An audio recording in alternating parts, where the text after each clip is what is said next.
जय हिंद। मैं अनंता आप सभी का स्वागत करती हूं। फ्रेंड्स, आज की क्लास में मैं बाकी के बच्चे 11 दिसंबर 2021 को पूछे गए एनटीपीसी के सीबीटी 1 के प्रश्न को सॉल्व करवाऊंगी।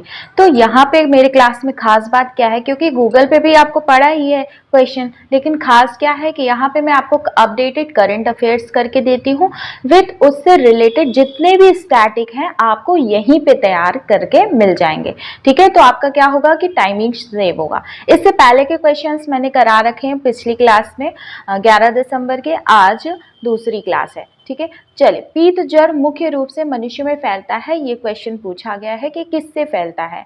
तो कौन सा ज्वर किससे फैलता है ये इंपॉर्टेंट हो जाता है। तो ये फैलता है मादा मच्छर के काटने से। मादा मच्छर कौन सी, और इसमें चलिए हेलीकॉप्टर पॉइंट देख लेते हैं। हेलीकॉप्टर पॉइंट इसलिए कहती हूँ क्योंकि मैं ये कहती हूँ कि नदी पानी खड़ी होकर के देखने से सिर्फ पार नहीं होता नदी। अगर आप चाहें तो मेहनत करें अच्छे से, उसको हर एक चीज़ का नोट्स बनाएं और सफल हो जाए।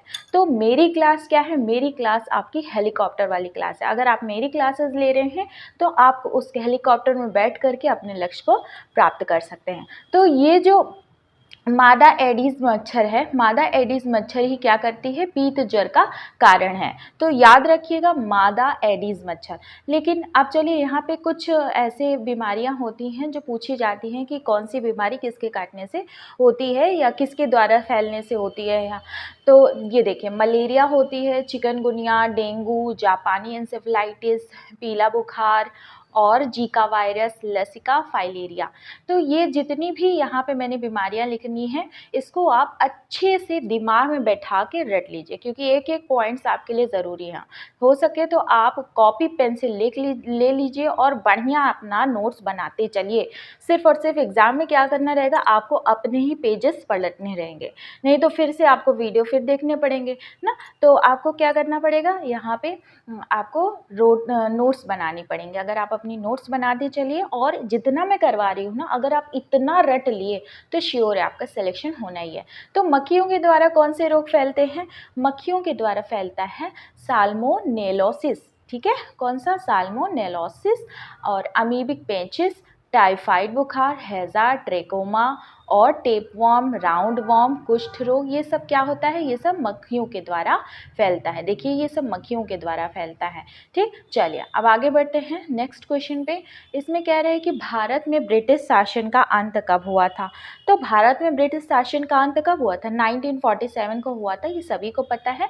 चलिए इसमें कुछ हेलीकॉप्टर पॉइंट्स देख लेते हैं, कुछ इंपॉर्टेंट है पॉइंट्स देख लेते हैं। क्या है कि भारत को आज़ादी देने का ऐलान किसने किया था, किस ब्रिटिश प्रधानमंत्री ने किया था, किसने किया था, क्लेमेंट एटली ने किया था। उस टाइम जिस टाइम भारत आज़ाद हो रहा था, ऐसा भी क्वेश्चन बनता है, उस टाइम जिस टाइम भारत आज़ाद हो रहा था तो ब्रिटेन में कौन प्रधानमंत्री थे, तो कौन थे, क्लेमेंट एटली थे। ठीक है, चलिए याद रखिएगा अच्छे से, सारी पॉइंट्स आप अपने नोट डाउन कर लीजिए यहाँ पे कॉपी में, क्योंकि यहाँ मैं जितनी भी चीज़ें पढ़ा रही हूँ ना, सब बहुत इंपॉर्टेंट है, तो ही मैं यहाँ पे पढ़ा रही हूँ।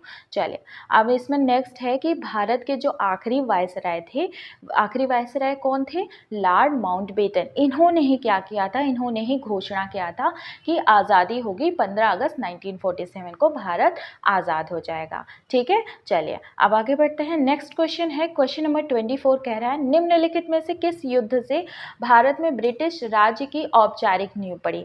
मतलब ऐसा कौन सा युद्ध था जिससे ये क्लियर हो गया कि अब कोई और राज्य नहीं करेगा भारत पर, सिर्फ और सिर्फ ब्रिटिश ईस्ट इंडिया कंपनी ही राज्य करेगी, अदर अंग्रेज नहीं। जो भी अदर अंग्रेज थे, जैसे फ्रांसीसी थे और ये डच वगैरह थे, वो सब नहीं, और यहाँ के लोकल थे नवाब, ये सब नहीं, ये सिर्फ और सिर्फ ब्रिटिश राज करेंगे। ये निर्णायक युद्ध कौन सा था, तो ये निर्णायक युद्ध था प्लासी का युद्ध। कौन सा था, प्लासी का युद्ध। चलिए इसके हेलीकॉप्टर पॉइंट्स हम आपको बताते हैं कौन से हैं।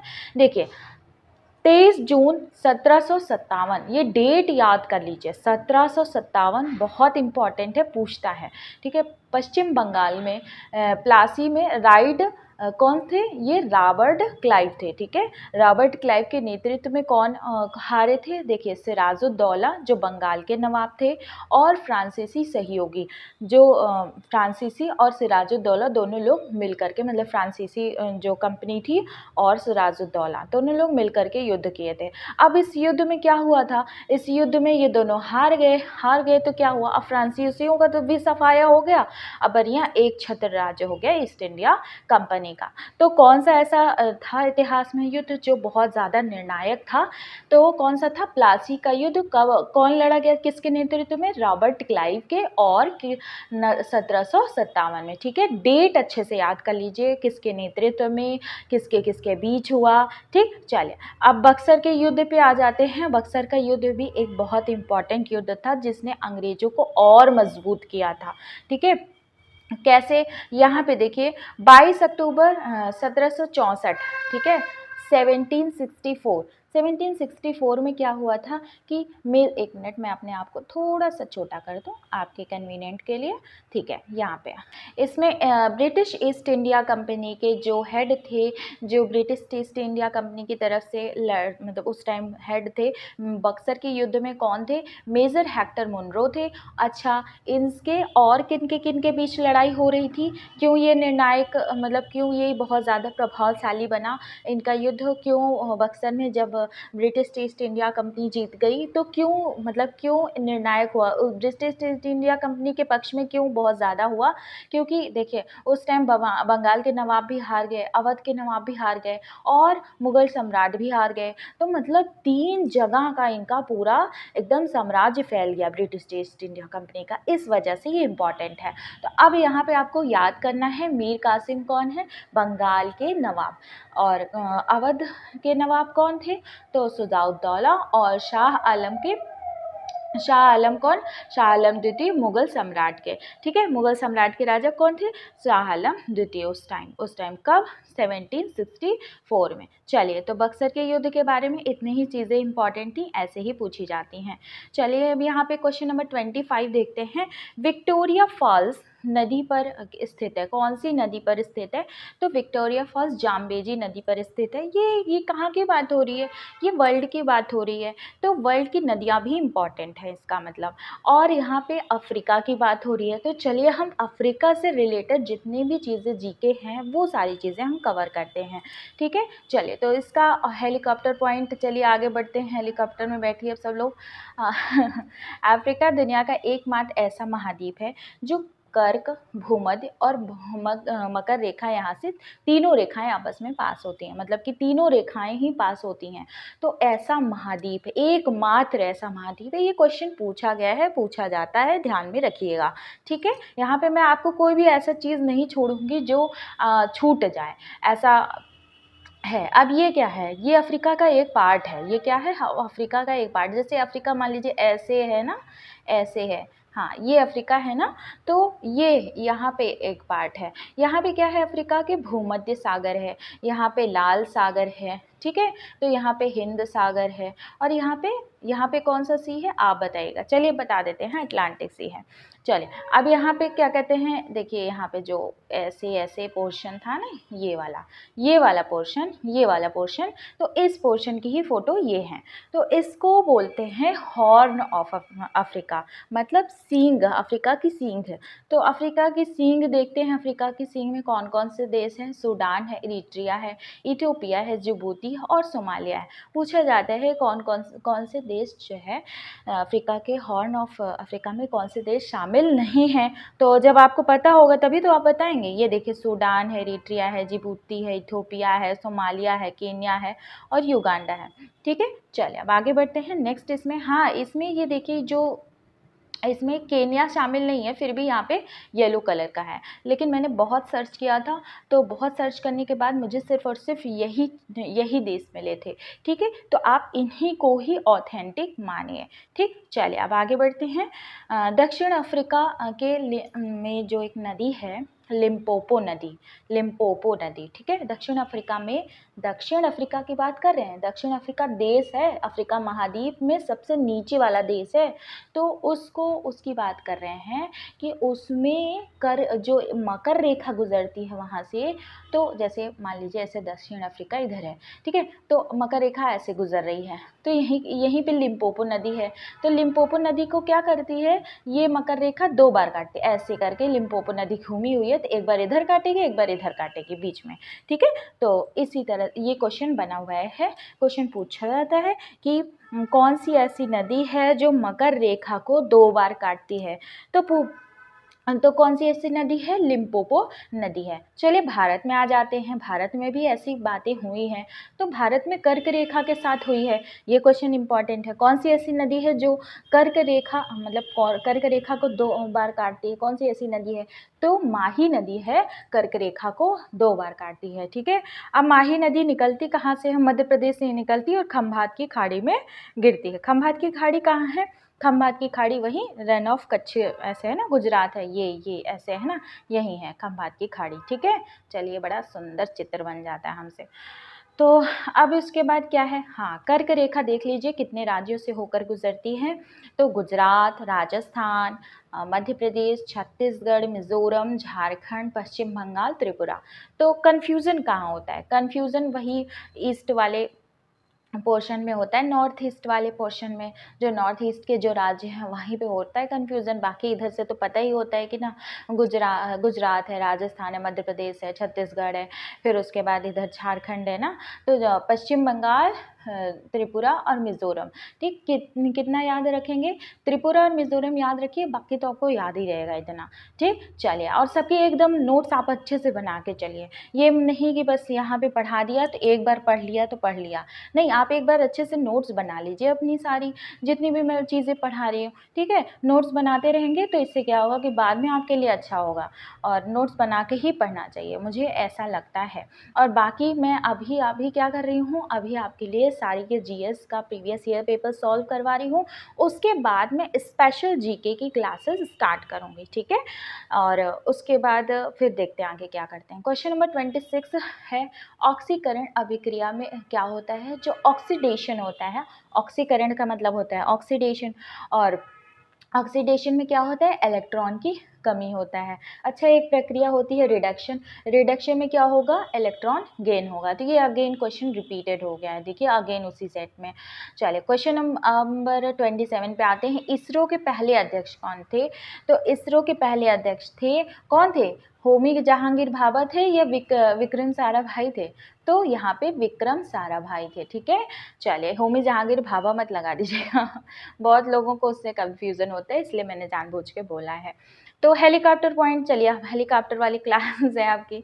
देखिए मैंने इसलिए ऐसे नाम रखा, तो सबको ही बताया ना कि जिसने मेरी मैथ्स की क्लासेस उस दिन ली होगी, तो उस दिन तो मैंने बोला था ना कि सिर्फ और सिर्फ खड़े रहने से, देखते रहने से नदियाँ पार नहीं होती, आपको उसमें जाना भी पड़ेगा, आपको नदी पार करना पड़ेगा। तो फिर मैंने कहा कि चलिए नदी में आपको खुद हेलीकॉप्टर में बैठा के पार करवा देती हूँ। तो यहाँ पे ये तो थोड़ा बहुत वैसे हो गया। चलिए, इसकी स्थापना, इसरो की जो स्थापना है 15 अगस्त 1969 को हुई थी, ठीक। और इसरो का जो मुख्यालय है कहाँ है, बेंगलोर में हुआ, बेंगलोर में है। चलिए, यहाँ पे आ गया है करेंट अफेयर, इसलिए मैं कहती हूँ क्लासेस मेरी बहुत इंपॉर्टेंट हैं, लोगों से साथ शेयर कर दीजिए। अगर अभी तक आप नए हो तो चैनल को सब्सक्राइब कर देना, क्योंकि यहाँ पे बहुत जेन्युइन पढ़ाई होती है। ऐसा नहीं है कि सिर्फ और सिर्फ मुझे सिर्फ प्रीवियस ईयर क्वेश्चन पेपर ऐसे टिक करा के बस छोड़ देना है, नहीं, मुझे पूरा कंप्लीट तैयारी करवाना है। तो यहाँ भले ही मैं अभी प्रीवियस ईयर करा रही हूँ, लेकिन एक मेरा पॉइंट ऑफ व्यू ये भी है कि मैं पूरा कंप्लीट तैयारी करवाऊँ, ठीक है। अब इसका देखिए थीम क्या है, नेशनल स्पेस डे कब मनाया जाता है, सबसे पहले तो आप ये जानिए नेशनल स्पेस डे कब मनाया जाता है। हिंट आपको मैं दे रही हूँ, नेशनल स्पेस डे मनाया जाता है जब चंद्रयान 3 की बात कर रही हूँ, जिस दिन वहाँ चंद्रमा पे पहुँचा था, ठीक है। तो आप इसको कमेंट सेक्शन में लिख के बताइएगा, बहुत ईजी क्वेश्चन है। चलिए, इस बार का जो नेशनल स्पेस डे का जो थीम था वो था touching lives bye touching the moon India's space story, ये इंग्लिश में थीम है और हिंदी में क्या है, क्योंकि मैं हिंदी में भी इंक्लूड करती हूँ, 2024 के लिए ही थीम है ये, चंद्रमा को छूते हुए जीवन को छूना, भारत की अंतरिक्ष गाथा। अभी अभी क्या हुआ है, अभी हाल ही में जो है, पहले तो प्राइवेट सेक्टर के लोग नहीं जाते थे स्पेस में ऐसे थोड़ा सा वॉक करने, तो अभी स्पेस वॉक हुआ है। तो जो लोग मेरी क्लासेस देखते होंगे उनको मैंने बताया है कि इस फर्स्ट स्पेस वॉक किसके द्वारा किया गया था, तो ये आप कमेंट सेक्शन में लिख के बताइएगा, मेरी क्लासेस में हैं। ठीक, चलिए नेक्स्ट है, ये इस तरह से मैं इसलिए कर रही हूँ क्योंकि आप थोड़ा रिवाइज भी करते रहिए, ऐसा नहीं कि बस यहाँ से पढ़ा फिर पीछे से भूला, नहीं ऐसे करेंगे तो फिर कैसे होगा, फिर आप मत कर मुझे ब्लेम करिएगा। क्वेश्चन नंबर 28 का है, फायरवॉल के संबंध में कौन सा विषम कथन ज्ञात कीजिए। तो फायरवॉल क्या है, फायरवॉल एक सॉफ्टवेयर है, हाँ सॉफ्टवेयर है, हार्डवेयर है, हाँ हाँ हार्डवेयर है, सॉफ्टवेयर और हार्डवेयर का एक संयोजन हो सकता है, हाँ ये भी सही है। हाँ अब इसमें क्वेश्चन ऑप्शन नंबर डी है, फायरवॉल कंप्यूटर को आग से बचाता है, नहीं कंप्यूटर को आग से नहीं बचाता, ये जो है, अब चलिए यहाँ पे मैं आपको दिखा दूँ, सबसे पहले यहाँ से आपका आधा तो डाउट यहीं से क्लियर हो जाएगा। ये देखिए, ये जो है ना, ये फायरवॉल है, ये फायरवॉल है, ये क्या वर्क कर रहा है, जो भी अटैकर्स आ रहे हैं ना, जो भी अटैकर्स इंटरनेट से आपके कंप्यूटर में प्रवेश करने की कोशिश करेंगे, ये फायरवॉल एक स्क्रीन की तरह है, एक बोलते हैं उसको शील्ड की तरह है, तो शील्ड की तरह ये काम करेगा, मतलब उनको रोकेगा। ठीक है, चलिए अब इसके बारे में थोड़ा इंग्लिश में ही देख लेते हैं। Firewall is a software hardware and that monitors the incoming and outgoing network activity, जो भी नेटवर्क एक्टिविटी है, इनकमिंग आ रही है जा रही जो भी है, उसको ये क्या करेगा, कंट्रोल करेगा। ठीक है, चलिए अब आगे बढ़ते हैं। इसमें क्वेश्चन नंबर 29 क्या है, संयुक्त राज्य अमेरिका का लोकप्रिय याकी स्टेडियम कहाँ स्थित है। ठीक है फ्रेंड्स, अगर अभी तक आपने चैनल को सब्सक्राइब नहीं किया है ना, तो कर लेना फटाफट, और अपने फ्रेंड्स के साथ शेयर तो ज़रूर करना, प्लीज़ शेयर ज़रूर करिए, बिकॉज शेयरिंग इज़ केयरिंग, मैं आपकी केयर कर रही हूँ तो आप भी थोड़ा सा केयर करिए। चलिए अब इसमें क्या है, ये क्या पूछा था, हाँ संयुक्त राज्य अमेरिका का जो लोकप्रिय याकी स्टेडियम है ना, याकी स्टेडियम ये कहाँ पर स्थित है, ये आपको बताना है। तो याकी स्टेडियम कहाँ है पर स्थित है, न्यूयॉर्क में। कहाँ पे, न्यूयॉर्क में। हेलीकॉप्टर पॉइंट आ जाते हैं इसके, हेलीकॉप्टर इंपॉर्टेंट पॉइंट पे देखिए, नरेंद्र मोदी क्रिकेट स्टेडियम जो कि गुजरात अहमदाबाद में है, ये क्या है, दुनिया का सबसे बड़ा क्रिकेट स्टेडियम। बहुत गर्मी बहुत लगती है, पंखा बंद कर करके क्लासेस बनाना पड़ता है अभी। और हाँ चलिए, इसको आपने ध्यान दे दिया ना, दुनिया का सबसे बड़ा क्रिकेट स्टेडियम कहाँ है, अहमदाबाद में है। तो किसके नाम पे, हमारे प्रधानमंत्री जी के नाम पे है। अच्छा, दुनिया का सबसे छोटा अंतर्राष्ट्रीय क्रिकेट स्टेडियम कहाँ है, ये है न्यूजीलैंड के ईडन पार्क में। ठीक है, ईडन पार्क को बोला जाता है, न्यूजीलैंड में है, ध्यान रखिएगा, न्यूजीलैंड में। सबसे बड़ा भारत में है, सबसे छोटा न्यूजीलैंड में है। ठीक, चलिए अब आगे बढ़ते हैं। हाँ, ये पॉइंट आ जाता है, विद्युत मोटर को परिवर्तित कीजिए। तो विद्युत मोटर क्या परिवर्तित करता है, जो हमारा इलेक्ट्रिक मोटर होता है वो किस चीज़ को परिवर्तित करता है, यांत्रिक ऊर्जा को विद्युत में करता है कि ऊष्मीय को करता है, कि विद्युत ऊर्जा को यांत्रिक में करता है कि विकिरणिक ऊर्जा को। हाँ देखिए, ऑप्शन नंबर सी करेक्ट है इसका, विद्युत ऊर्जा को यांत्रिक ऊर्जा में कन्वर्ट करता है। चलिए हम कुछ ऊर्जा का रूपांतरण देख लेते हैं। तो ऊर्जा का रूपांतरण देख लेते हैं, ऊर्जा के रूपांतरण में इसको थोड़ा सा ऊपर कर दें। हाँ, ये इम्पॉर्टेंट है, यही टॉपिक यहाँ पे आप कंप्लीट कर लीजिए, जितने भी रूपांतरण हैं आप अभी ही कंप्लीट कर लीजिए। कैसे नहीं सिलेक्शन होगा, देखते हैं कैसे नहीं सिलेक्शन होता है। डायनमो, डायनमो क्या करता है, यांत्रिक ऊर्जा को विद्युत ऊर्जा में कन्वर्ट करता है। ध्यान रखिए, लिख लीजिए, नोट डाउन कर लीजिए, जितनी नोट्स बनवा रही हूँ सारा कर लीजिए। विद्युत मोटर क्या करता है, विद्युत ऊर्जा को यांत्रिक ऊर्जा में कन्वर्ट करता है, जो कि अभी मैं बता चुकी हूँ।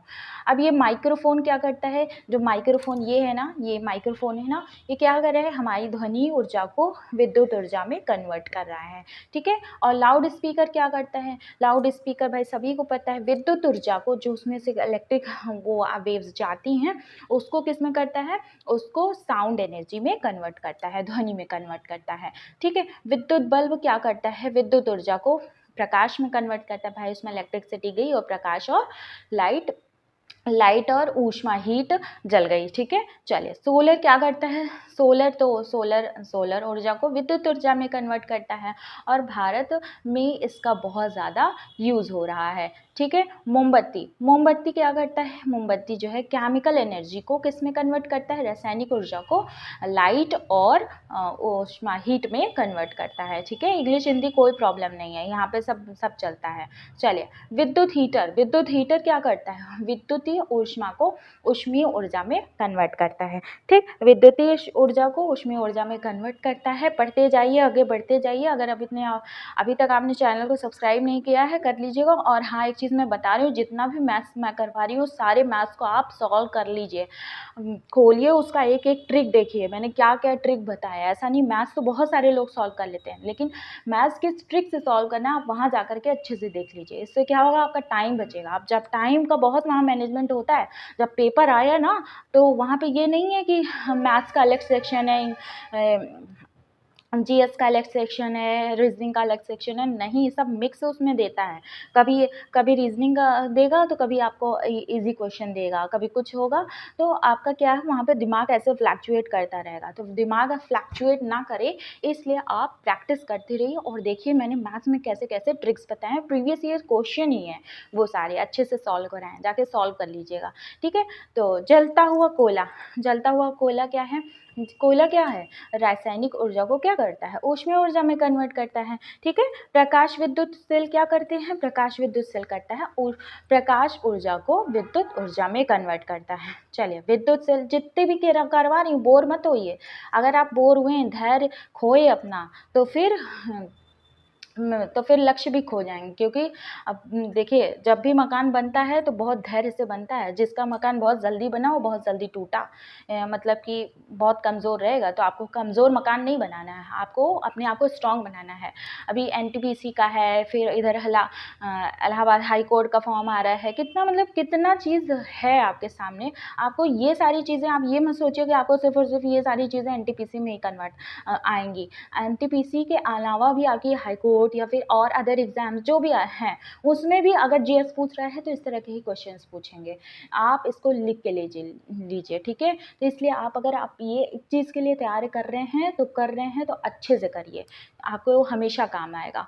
विद्युत सेल क्या करता है, रासायनिक ऊर्जा को विद्युत ऊर्जा में कन्वर्ट करता है। सितार क्या करता है, जो सितार बजाते हैं हम लोग, वो क्या करता है, जो मैकेनिकल एनर्जी होती है ना, यांत्रिक ऊर्जा, यहाँ हिंदी इंग्लिश में बिल्कुल भी प्रॉब्लम नहीं होती, यांत्रिक ऊर्जा किस में करता है, ध्वनि ऊर्जा में कन्वर्ट करता है। ठीक है, देखिए मैं तो पढ़ी हूँ इंग्लिश मीडियम से, सही बात बताऊँ, मैं इंग्लिश मीडियम से आईसीएसई से मैंने 10th किया है, सीबीएसई से मैंने 12th किया है, और ओवरऑल ही इंग्लिश मीडियम थी।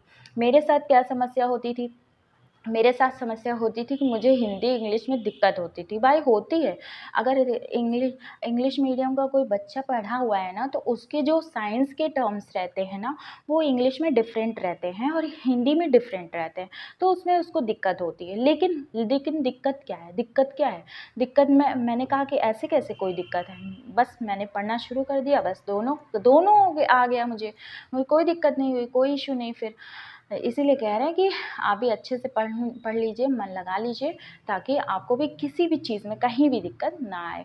ठीक है, बहुत बढ़िया रेलवे का मिलता है जॉब, और बहुत अच्छा इसमें रहता है। जब दिवाली आएगी तो बहुत अच्छे से बोनस मिलेगा, रेलवे में तो बहुत बोनस मिलता है और बहुत मज़ा आती है। चलिए, जब कार एक मोड़ लेती है तो वह बल जो हमें वक्र के बाहर की ओर धकेलता है। जैसे कार है, अब कार जो है ऐसे यहीं पे है कहीं, और वो ऐसे मोड़ ले रही है, तो ऐसे जो ढकेलता है, ये कौन सा बल होता है। ठीक है, चलिए इसको हम आपको फ़ोटो अच्छे से दिखा दें तो आपको शायद क्लियर हो जाए। यहाँ पे ये देखिए, ये हेलीकॉप्टर पॉइंट्स है। तो यहाँ पे जैसे मान लीजिए ये लड़का है, लड़का की जगह ऐसे मान लीजिए ये कार चल रही है ना, ऐसे जा रही है। अब क्या करेगा, कोई बल इसको ऐसे बाहर की तरफ खींचता है, कोई बल एक को अंदर की तरफ खींचता है, अंदर केंद्र की तरफ। तो जो बाहर की तरफ खींचता है उसको क्या बोलते हैं, अपकेंद्र। किसको बोलते हैं, अपकेंद्र, बाहर की तरफ खींचने वाले बल को। और जो अंदर की तरफ खींचता है उसको बोलते हैं अभिकेंद्र। ठीक है, तो यहाँ से से आप समझ गए हैं इस पिक्चर से। तो जब इस पिक्चर से समझ गए हैं तो अपकेंद्र मतलब सेंट्रीफ्यूगल फोर्स जो होता है, ये ये ही काम करता है। ठीक है, अब यहाँ पे कुछ आगे चीज़ें आप देख लीजिए। यहाँ पे सेंट्रीफ्यूगल फोर्स की हम बात कर दिए हैं, अब सेंट्रीपिटल फोर्स की बात करते हैं। सेंट्रीपिटल फोर्स जो अंदर खींचता है, तो अंदर खींचता है, यहाँ पे मैंने क्यों 3 चित्र लगा दिया है, क्योंकि ये जो मौत का कुआँ होता है ना, पूछा जाता है, क्वेश्चन ऐसे पूछा जाता है कि मौत के कुएँ में कौन सा फोर्स लगता है, कौन सा बल लगता है, तो सेंट्रीपिटल फोर्स लगता है। ठीक है, और मौत का कुआं हो गया। अब ये जो सोलर सिस्टम है इसमें भी सेंट्रीपिटल फोर्स लग रहा है, और ये जो झूला है, ये वाला झूला देखिए, इसमें भी केंद्र की ओर सेंट्रीपिटल फोर्स लग रहा है। तो अब आपको क्लियर हो गया, अगर ये 3 केस पूछ लिया तो भी आप अच्छे से बता दोगे। ठीक है, अब एक चीज़ और कहता है कि मान लीजिए कोई एक बच्चा है, साइकिल चला रहा है, मोड़ रहा है ना, मोड़ रहा है, तो बाहर अंदर की तरफ कौन सा फोर्स लगेगा या फिर बाहर की तरफ कौन सा फोर्स लगेगा, ये 2 कंडीशन का पूछ सकता है। ठीक है, तो इसको आप अच्छे से तैयार कर लीजिए सारी चीज़ें, और चैनल पे नए हो तो सब्सक्राइब ज़रूर कर लेना भाई। अगर सिलेक्शन लेना है, आगे बढ़ना है, तो अच्छी चीज़ें जहाँ से मिल रही है ना, वहाँ से जुड़ जाते हैं। ठीक, ये नहीं देखते हैं कि क्या है कैसे। चलिए, प्रश्न नंबर 32 देखते हैं। प्रधानमंत्री निम्नलिखित में से किस संगठन का पदेन अध्यक्ष होता है? सबसे पहले तो आपको जानना चाहिए कि पदेन अध्यक्ष होता क्या है। पदेन अध्यक्ष का मतलब ये होता है एक्स ऑफिशियो चेयरमैन, इसका मतलब ये होता है कि ये अपनी तो कुर्सी संभाल ही रहे हैं, इसके साथ साथ उसकी भी कुर्सी संभाल रहे हैं, मतलब उस जगह के भी चेयरमैन है। ठीक, तो एक्स ऑफिशियो चेयरमैन किसके होते हैं? प्रधानमंत्री CSIR के भी होते हैं। ठीक, चलिए अब आगे बढ़ते हैं। Question number 33। यहाँ पे देखिए, यहाँ पे दिया गया है 2015 का करंट अफेयर। 2015 का करंट अफेयर है, लेकिन यहाँ पे मैंने इसलिए इंक्लूड किया है, मैं क्यों पुराना करंट अफेयर भी इंक्लूड कर देती हूँ, ताकि आपको दिखे और आपको समझ में आए कि हाँ किस तरह के करंट अफेयर पूछे जाते हैं। भाई मैं हटा दूँ तो सिर्फ GS का ही क्लास रह जाएगा ना, नहीं, मेरे को करंट अफेयर भी आपको दिखाना है कि हाँ ये सर से पूछा जा रहा है और आपको इस तरह से पढ़ना है।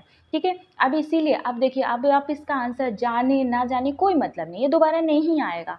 ठीक है, अब इस पे बेसिस जो अंटार्कटिका रिसर्च बेस सेंटर है, उस पे बेस अब आप चीज़ें जान लीजिए। ठीक है, तो भारत के अंटार्कटिका में 2 सक्रिय अनुसंधान है। कौन से सक्रिय अनुसंधान है? मैत्री और भारती जो है 2 सक्रिय अनुसंधान पाए जाते हैं। दक्षिण गंगोत्री पहला अनुसंधान था। कहाँ पहला अनुसंधान था? अंटार्कटिका की बात हो रही है। ठीक, चलिए अब आगे बढ़ते हैं। नेक्स्ट इसमें है क्वेश्चन नंबर 34। कह रहा है भारतीय खिलाड़ी गगन नारंग, ऐसे बोलते बोलते ना जुबान लड़खड़ा जाती है कि क्या ही बताऊं। क्वेश्चन नंबर 34 कह रहा है कि भारतीय खिलाड़ी गगन नारंग किससे संबंधित है? तो संबंधित किससे हैं? एयर राइफल शूटिंग से संबंधित है। अब आपको क्या करना है, मैं अब आपको एक चीज़ बता दूं, मैंने क्लासेस ली हैं पैरा ओलंपिक्स के और ओलंपिक्स की, तो वहाँ पे जितने भी खिलाड़ी हैं सबको आप अच्छे से लर्न कर लीजिए, सबके नाम लर्न कर लीजिए, किसको गोल्ड मिला है, किसको सिल्वर मिला है, किसको ब्रॉन्ज मिला है, अच्छे से देख लीजिए। बहुत बड़ी बात है हमारे भारत के लिए।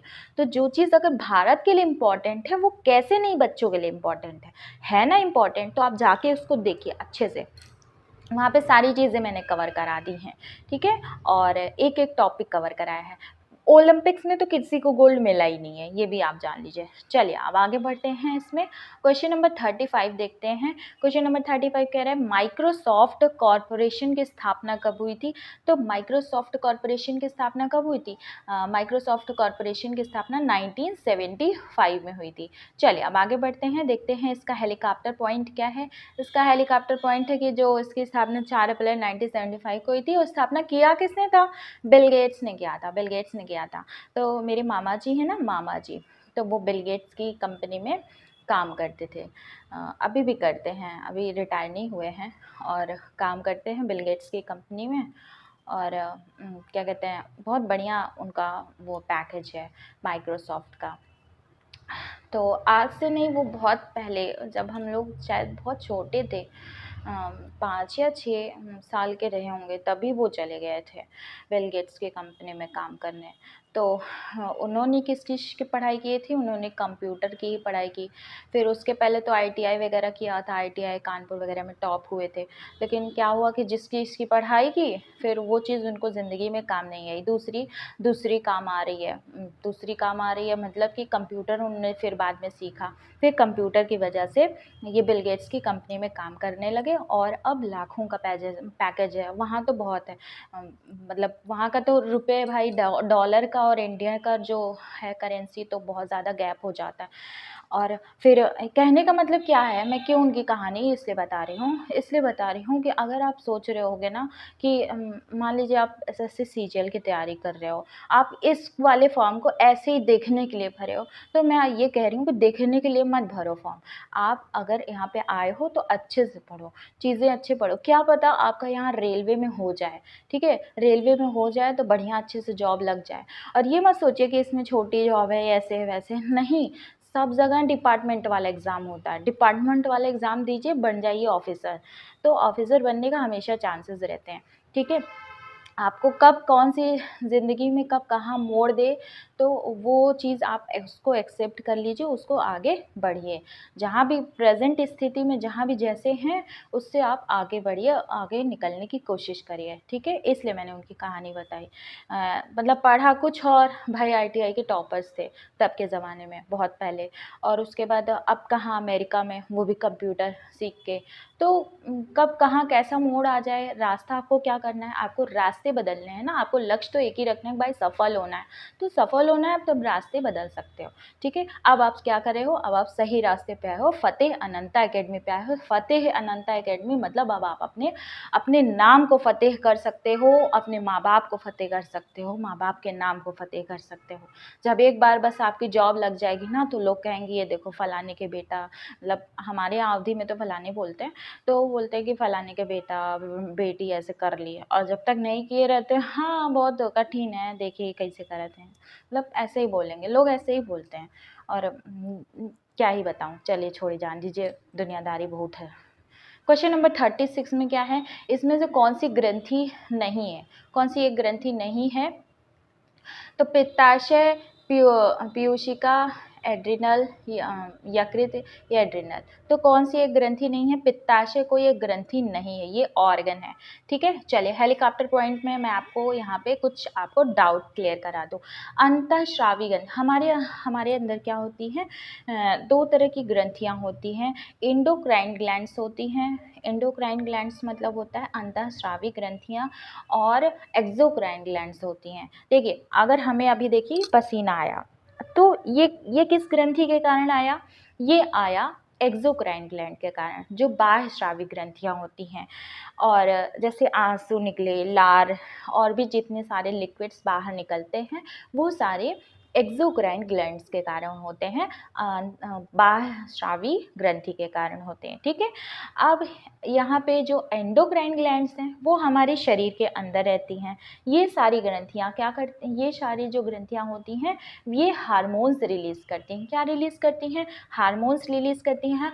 और ये हार्मोन्स क्यों रिलीज़ करती हैं, शरीर को मैसेज बताती हैं कि अब आपको क्या करना है, अब आपको क्या करना है। तो ये सब मैसेजेस कैसे देती हैं, तो ये नलिका विहीन होती हैं। जो भी हार्मोन्स ये रिलीज़ करती हैं, ये नलिका विहीन होती हैं। इसका मतलब ये है कि डायरेक्ट ब्लड में जाती हैं, मतलब जो एंडोक्राइन ग्लैंड से जो भी हार्मोन्स निकलता है, वो डायरेक्ट ब्लड में घुस जाता है, क्योंकि भाई उसके पास नली ही नहीं है।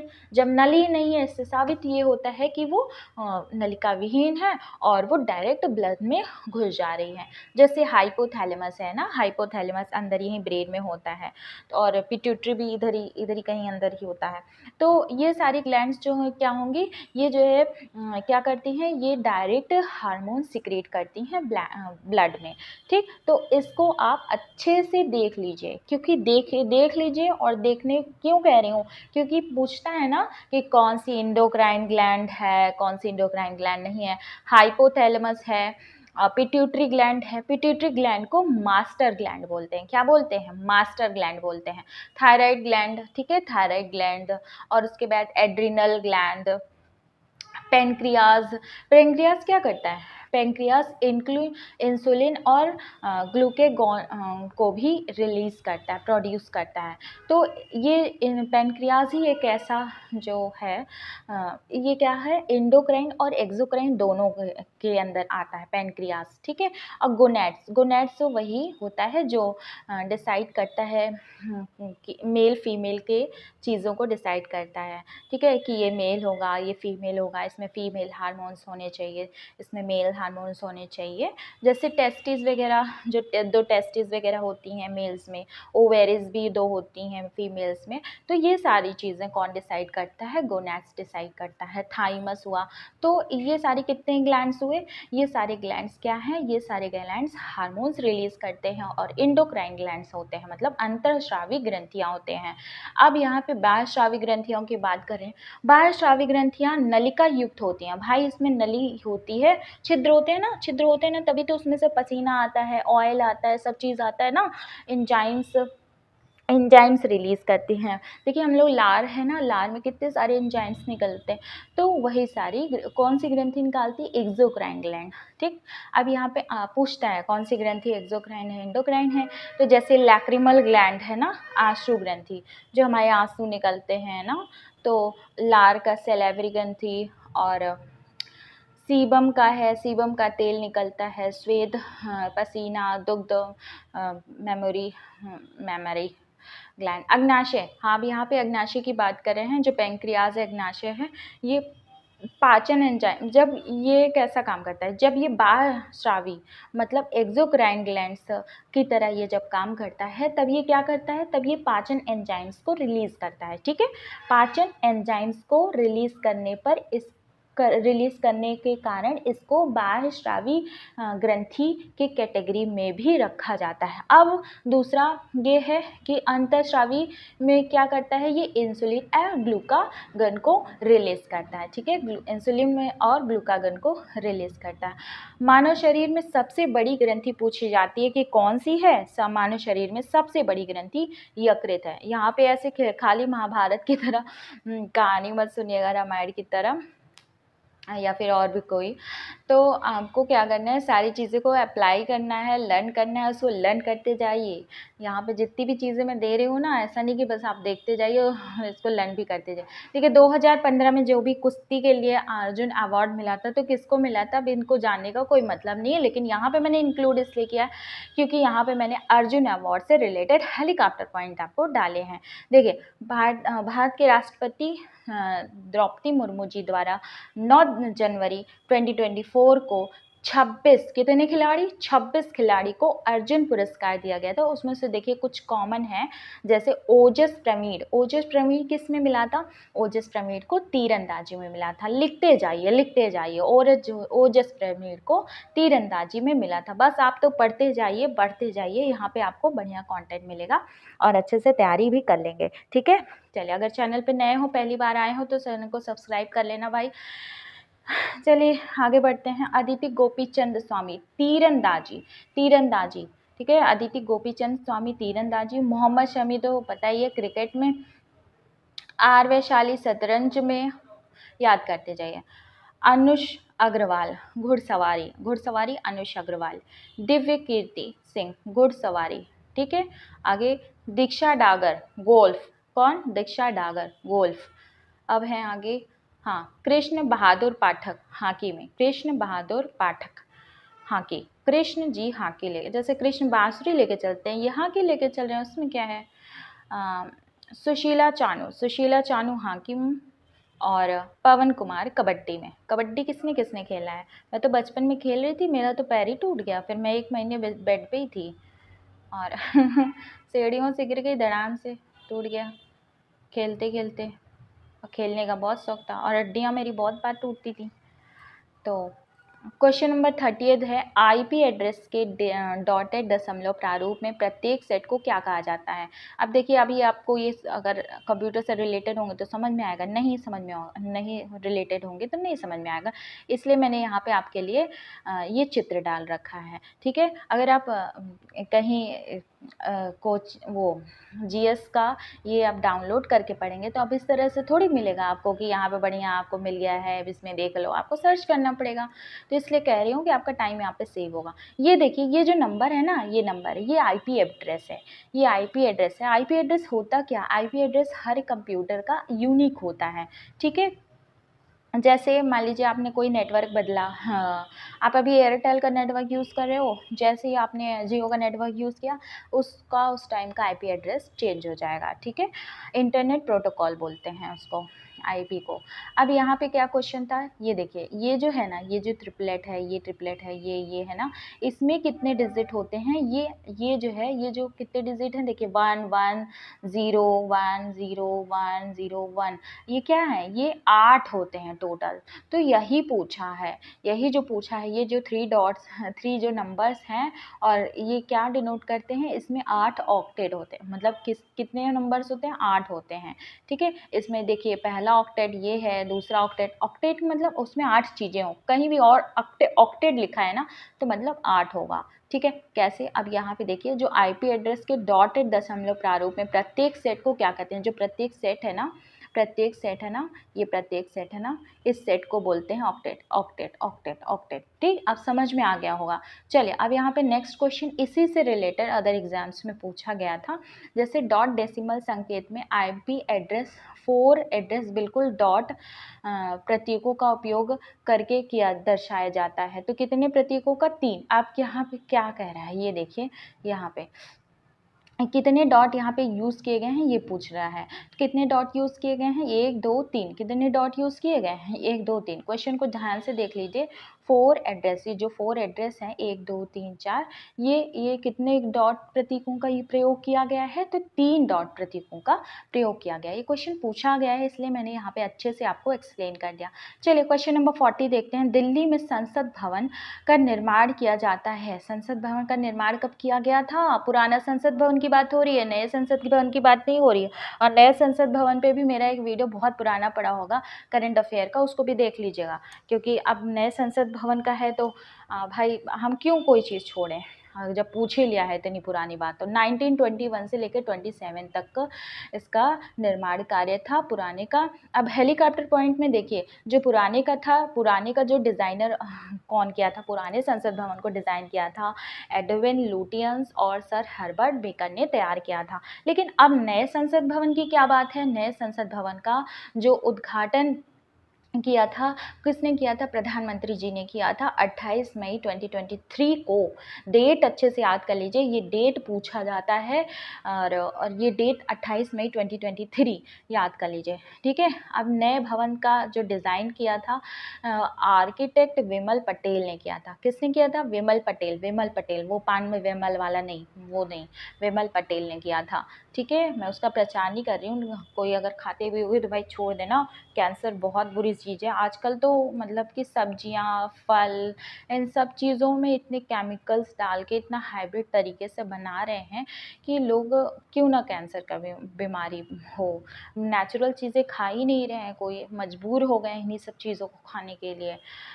तो जितनी चीज़ें, जितना दूर रहिए कैंसर क्रिएटिंग वाली चीज़ों से, उन सब से दूर ही रहिए। इस भवन के निर्माण में का ठेका किसने लिया था, टाटा प्रोजेक्ट्स लिमिटेड ने इसको ठेका लिया था। चलिए, नए भवन का आकार कैसा है, त्रिभुजाकार है। नए भवन का आकार कैसा है, त्रिभुजाकार है। पुराने का कैसा था, ये बताइए कमेंट सेक्शन में लिख करके। तो कमेंट वमेंट भी कर दिया करिए, आप लोग फीडबैक करते नहीं, बस आराम से देख लेंगे, लाइक कर देंगे लाइक भी करिए, ठीक है। संसद भवन की आधारशिला प्रधानमंत्री नरेंद्र मोदी ने 10 दिसंबर 2020 को रखी थी। तो आधारशिला कब रखी थी, आधारशिला 10 दिसंबर 2020 को रखी थी, ठीक है। चलिए, अब नए भवन का जो निर्माण है वो सेंट्रल विस्टा पुनर्विकास परियोजना के तहत किया गया है, ठीक है। कौन सी परियोजना के तहत किया गया है, सेंट्रल विस्टा पुनर्विकास परियोजना के तहत। अब देखिए, यहाँ पे मैं दिन में बना रही हूँ, बगल में ना रोड है, इतनी सारी गाड़ियाँ चलती रहती हैं कि क्या ही बताऊँ। आवाज़ तो कहीं ना कहीं से आ ही जाती है, पर उसको थोड़ा बहुत आप लोग भी मैनेज कर लिया करिए ना। अब क्योंकि अब देखिए, यहाँ पे पंखा अगर एक पे नहीं करेंगे तो आवाज़ भी आएगी ना, पंखे की आती है तो फिर आपको पढ़ने में दिक्कत होगी ना। मेरे को तो पढ़ाने में क्या, मुझे देखिए जिसको सुनना होता है उससे दिक्कत होती है ना, हम नहीं चाहते कि अगर आपको सुनने में दिक्कत आए। ठीक है, क्वेश्चन नंबर 41 क्या कह रहा है, एनीमिया। एनीमिया, एनीमिया किसके कारण होता है, आरबीसी की कमी होती है। आरबीसी मतलब रेड ब्लड सेल की कमी से एनीमिया हो जाता है। एनीमिया क्या है, जब ब्लड की कमी हो जाती है तभी तो। अब यहाँ पे एक हेलीकॉप्टर पॉइंट चलिए देखते हैं। विटामिन B12 और फोलेट की कमी से भी ब्लड की कमी होती है, एनीमिया हो जाता है। ठीक है, और एक रोग होता है थैलेसीमिया, बहुत बार पूछा गया। थैलेसीमिया कैसा रोग है, थैलेसीमिया हेरिडिटी रोग है। ठीक है, हेरिडिटी ब्लड विकार है ये। ठीक, वंशानुगत ब्लड विकार है। इसमें क्या होता है, हीमोग्लोबिन और रेड ब्लड सेल्स जो होती हैं वो असामान्य रूप हो जाता है उनका उत्पादन होने में। ठीक है, चलिए क्वेश्चन नंबर 42 पे आ जाते हैं। क्वेश्चन नंबर 42 कह रहा है दिल्ली में ऑड इवन ट्रैफिक योजना का जो ट्रायल रन था वो क्या था। देखिए दिल्ली में उस टाइम ऐसा हुआ था ना कि एक दिन ऑड गाड़ी चलेगी, एक दिन इवन गाड़ी चलेगी। तो वाहन पंजीकरण संख्या मतलब जो भी उसमें नंबर प्लेट होता है ना वही। ठीक है, तो अभी तक अगर आपने चैनल को शेयर नहीं किया है तो शेयर कर देना फटाफट अपने फ्रेंड्स से, जिसका भी आप भला चाहते होगे। तो क्वेश्चन नंबर 43 आ गया है हॉर्नबिल महोत्सव। अब कितना इम्पॉर्टेंट है आपको महोत्सव याद करना ना। तो महोत्सव कहाँ, हॉर्नबिल कहाँ का है, नागालैंड का है। तो चलिए कुछ प्रसिद्ध महोत्सव त्यौहार हम यहीं पे तैयार कर लेते हैं, हमें अलग से पढ़ने की ज़रूरत नहीं है। तो इसीलिए कह रहे हैं कि ये जो फतेह अनंता है ना, ये सच में आपका नाम फतेह करके रखेगा। एलोरा महोत्सव, एलोरा महोत्सव महाराष्ट्र का है। एलोरा महोत्सव महाराष्ट्र का है। पुरी बुच फेस्टिवल उड़ीसा का है। पुरी बुच फेस्टिवल उड़ीसा, पुरी बुच, पुरी है ना उड़ीसा में, वही उसी से याद कर लीजिए। रण उत्सव, रण उत्सव का है गुजरात, गुजरात रण उत्सव। हॉर्नबिल तो अभी आपने देखा ही।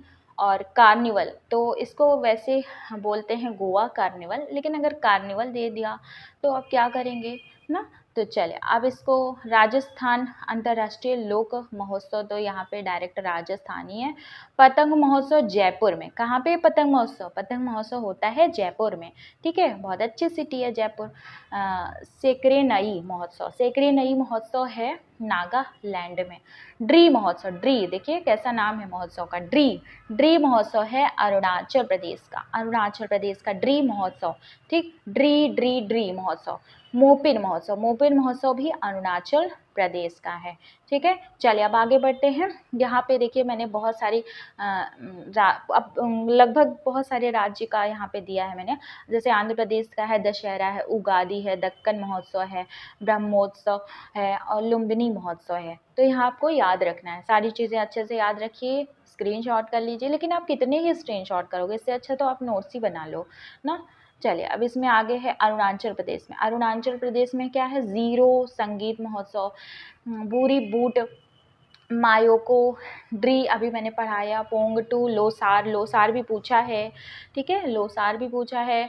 मुरुंग, सोलग और मोपिन, मोनपा, पंगसौ, शीतकालीन। तो आप सोच रहे हो ना कैसे इतना लर्न करें, बार बार देखने से हो जाएगा, कोई दिक्कत नहीं है, बार बार देखो हो जाएगा। चलिए अब आगे असम, असम की बात आ जाती है तो असम में हमें क्या करना है, आबूबाची मेला। असम का आबूबाची मेला तो कोई भूल ही नहीं सकता। असम का आबूबाची मेला, रोगालू बिहू, भोगाली बिहू, देखिए बिहू बिहू बिहू करके है ना, बैशागु, देहिंग, पटकाई, अलियाई, लिगांग, जोनबील मेला। ठीक, जोनबील मेला। तो ये जितने भी हैं अच्छे से देख लीजिए, लर्न कर लीजिए। और हम पता है एक ही बार में नहीं लर्न होगा, लेकिन कम से कम एक बार देखे रहेंगे तो एग्ज़ाम में अगर ऑप्शन में आएगा तो कहीं ना कहीं दिमाग में चीज़ें आएंगी ना। अनकॉन्शियस माइंड में क्या होता है, मतलब जो पीछे का जो हमारा क्या बोलते हैं, कॉन्शियस माइंड जो होता है, अनकॉन्शियस क्या होता है वो, तो उसमें ही हम लोग का छप जाता है। दो तरह का माइंड होता है ना, एक हमारे ऐसे सामने है और एक क्या है कि पीछे हमारे चल रहा है ना उसमें। और उसके बाद बिहार, बिहार का छठ पूजा होती है, बिहुला होता है, मकर संक्रांति होती है, सोनपुर और पशु मेला। ठीक, सोनपुर पशु मेला पूछते हैं कि कहाँ का है। छत्तीसगढ़ में माघी पूर्णिमा, बस्तर दशहरा, मड़ई महोत्सव। गोवा में सनबर्न पूछते हैं, सनबर्न कहाँ का है, सनबर्न, कार्निवल, मांडो, शिग्मो, ये सब कहाँ का है, गोवा का है। ठीक है। चलिए अब आगे बढ़ते हैं, आगे बढ़ते रहेंगे, हम तो आगे बढ़ते रहेंगे, आप भी साथ साथ में बढ़ते रहिए। जो मैथ्स की क्लासेस अगर नहीं ले रहे हो ना तो भी ले लीजिएगा, ठीक है। गुजरात, नवरात्रि, जन्माष्टमी, रण उत्सव, उत्तरायण और शामलाजी मेला, ठीक। चलिए हिमाचल प्रदेश में आते हैं, कुल्लू दशहरा, बैसाखी, मंडी, शिवरात्रि और हिमाचल विंटर कार्निवल। इसमें क्या है, विंटर कार्निवल है। ये देखिए हिमाचल में भी कार्निवल है लेकिन विंटर कार्निवल है, ठीक। चलिए नेक्स्ट है हरियाणा, हरियाणा में क्या है, बैसाखी है, तीज है, गुगा नवमी है, गीता जयंती है, कार्तिक सांस्कृतिक महोत्सव, ठीक। चलिए नेक्स्ट है इसमें जम्मू कश्मीर की बात आती है, हर नवमी, बहु मेला और ट्यूलिप उत्सव बहुत पूछते हैं, ट्यूलिप उत्सव बहुत पूछते हैं, दोस्त मोचे और सिंधु दर्शन महोत्सव। चलिए झारखंड की बात आ जाई, करम उत्सव, सरहुल, रोहिणी, टुसु, हल, पुन्या और छठ पूजा। तो छठ पूजा तो वैसे आप बिहार का ही माना जाता है, लेकिन अगर ऑप्शन में बिहार नहीं दिया है तो आप लगा सकते हैं, ठीक है। कर्नाटक, मैसूर दशहरा, उगादी, हम्पी महोत्सव, हम्पी महोत्सव, कनकदास, कर्नाटक राज्योत्सव, कर्नाटक राज्योत्सव तो वैसे ही है। केरल, केरल का ओणम है, विशु है, त्रिशूल है, पूरम और तिरुवातिरकली, क्या क्या महोत्सव है तिरुवातिरकली। अभी तो ये तिरुवातिरकली मैंने नहीं देखा है, क्या पता पूछ ले, लेकिन यहाँ मैंने इंक्लूड कर दिया है ताकि आपके दिमाग में आप रहे। मध्य प्रदेश में क्या है, मध्य प्रदेश बहुत हरा भरा एकदम नेचुरल चीज़ों से भरा प्रदेश है। यहाँ पर यहाँ का जो एयर क्वालिटी है ना, बहुत अच्छा एयर क्वालिटी है और न ज़्यादा गर्मी पड़ती है न ज़्यादा ठंडी पड़ती है। अगर थोड़ी सी भी उमस बढ़ती है ना तो पानी बरसने लगता है, बहुत अच्छा प्रदेश है। चलिए कुंभ मेला, लोक रंग, ऐसा नहीं कि और ख़राब राज्य हैं, और भी अच्छे हैं, सबकी अलग अलग विशेषता है, लेकिन ये जैसे यहाँ पे वन ज़्यादा हैं तो क्या है कि उसी हिसाब से वहाँ का क्लाइमेट है ना। चलिए तेजाजी है, खजुराहो है, मालवा है, अखिल भारतीय कालिदास समारोह। ये खजुराहो टेम्पल जो है किस शैली में बना हुआ है, ये आप लिख के कमेंट में बताइएगा, क्योंकि मैंने पिछले क्लासेस में शैली बताई थी कि खजुराहो किस शैली में है, ठीक है, छतरपुर ज़िले में है। मेघालय, वांगला, नोंगक्रेम, खासी महोत्सव और उसके बाद क्या इतना बड़ा सा महोत्सव है, ये तो नहीं पूछा है कभी, इसको मत देखिएगा। चलिए साजीबू, चेडरा, ओबा और स्ट्रॉबेरी, स्ट्रॉबेरी पूछता है, ठीक है, स्ट्रॉबेरी पूछता है, वांगला पूछेगा, नोंग क्रेम पूछेगा, खासी पूछेगा, ठीक है। चलिए अब आगे देखते हैं, महाराष्ट्र आ जाते हैं। महाराष्ट्र में गणेश उत्सव को तो हम भूल ही नहीं सकते, गुड़ी पड़वा, शिवाजी और बाणगंगा, नारली पूर्णिमा, दही हांडी और महाबलेश्वर महोत्सव। महाराष्ट्र दिवस, नासिक, और यहाँ पे क्या है, नासिक कुंभ मेला जो लगता है। चलिए मणिपुर पे आ जाते हैं। तो एक हम आपसे बात करना चाहते हैं कि आप लोग को बहुत ज़्यादा दिक्कत होगी ना कि कौन से ज़ोन से फिल करें फॉर्म, कौन से ज़ोन से नहीं फिल करें। तो एक बात बता दें, ये ज़ोन वोन का झंझट छोड़ो, बस आप तैयारी करते जाओ। अगर आप तैयारी करते जाओगे तो आपका नंबर जिस भी ज़ोन में रहोगे, जहाँ भी रहेगा, देखिए बहुत ज़्यादा फ़र्क नहीं पड़ता है कट ऑफ में कि इसका इतना गया है, इसका कम गया है। अगर आप ये सब देखोगे ना तो फिर तैयारी करते रह जाओगे। आप जिस ज़ोन की तरफ हो, जिस ज़ोन की तरफ आपका घर है, जो या फिर जहाँ आपको सूटेबल लगता है, आप उस ज़ोन से भरो, ठीक है। अगर सिलेक्शन होना ना होना वो अलग बात है कि हम यहाँ पे जॉब कर पाएंगे कि नहीं कर पाएंगे, नहीं, वो आप तैयारी पे ऊपर डिपेंड करता है। अगर आप तैयारी अच्छी करोगे तो आपका पेपर अच्छा जाएगा तो उसी जोन में सिलेक्शन हो जाएगा। ज़रूरी नहीं कि इधर उधर जोन भटको, जहाँ रहते हो वहाँ से बहुत दूर चले जाओ। देखिए देखो एक चीज़ मैं आपको बता दूँ, आप जहाँ अगर एरिया में रह रहे हो, आपका घर यहाँ है, ठीक है, और आप बहुत दूर कहीं दूसरे राज्य में भर दो, उस दूसरे राज्य के जोन में भर दो, तो जितना तो आप कमाओगे ना, बात समझना अच्छे से, ये बहुत जेन्युइन और नेचुरल बात करें, जितना तो आप उस जोन से कमाओगे उससे ज़्यादा तो मतलब उसके खर्चे हो जाते हैं वहाँ पे मतलब कि आपको घर का रहता है। देखिए घर और बाहर में बहुत अंतर होता है। घर में आपके किराए बच जाते हैं, या फिर अगर बहुत सारी चीज़ें होती हैं ना तो वहाँ किराए भी बच जाते हैं, और आपके घर की चीज़ें भी आपको मिल जाती हैं, बहुत सारी चीज़ें होती हैं फैसिलिटी। और देखिए ये चीज़ जो मैं बता रही हूँ ना, बहुत जेन्युइन बात बता रही हूँ, इसलिए आप तैयारी पे फोकस करिए। ये नहीं कि इस जोन से भरें कि उस जोन से भरें, इधर उधर ना भटकिए। जहाँ जोन से भर दिया भर दिया, अगर जिसने भर दिया भर दिया, जिसने नहीं भरा है जहाँ के हो, जहाँ के पास के जोन है वहाँ पे भर दो, ठीक है। बस ये नहीं, इतना नहीं सोचो कि बस यहाँ का भर दे वहाँ का भर, ज़्यादा अंतर नहीं होता किसी चीज़ में। तैयारी अच्छी होनी चाहिए। बाकी ये नहीं कि जोन यहाँ, ये जोनों से कुछ फर्क नहीं पड़ता। तैयारी अच्छी है तो किसी भी जोन से भरोगे तो होगा ही ना। ये तो पागलपंथी वाली बात है। अब इसीलिए मैं इन सब चीज़ों पे वीडियो नहीं बना रही थी। मैं सोची कि क्या ही इन सब चीज़ों पे वीडियो बनाऊं, लेकिन फिर भी मुझे लग रहा है कि चीज़ें आपको बताना ज़रूरी है, तो मैंने बता दिया, ठीक है। तो आपको क्या करना है, तैयारी पे फोकस करना है, जोन पे मत फोकस करिए। जोन वोन कुछ नहीं होता। जोन, अरे जब नंबर ही ज़्यादा रहेगा तो जोन से क्या मतलब ना। चलिए अब आगे बढ़ते हैं। मणिपुर है, याओसांग है, पोरंग है और चवांग है, गंग चुम्भा है और कुट है, कांग है, मणिपुर है और चेरावा चेरावा चेरावा। तो अलग अलग भाषा होती है ना, तो भाषा के हिसाब से ये लैंग्वेज होती है, ठीक है। तो चलिए अभी आगे देखते हैं।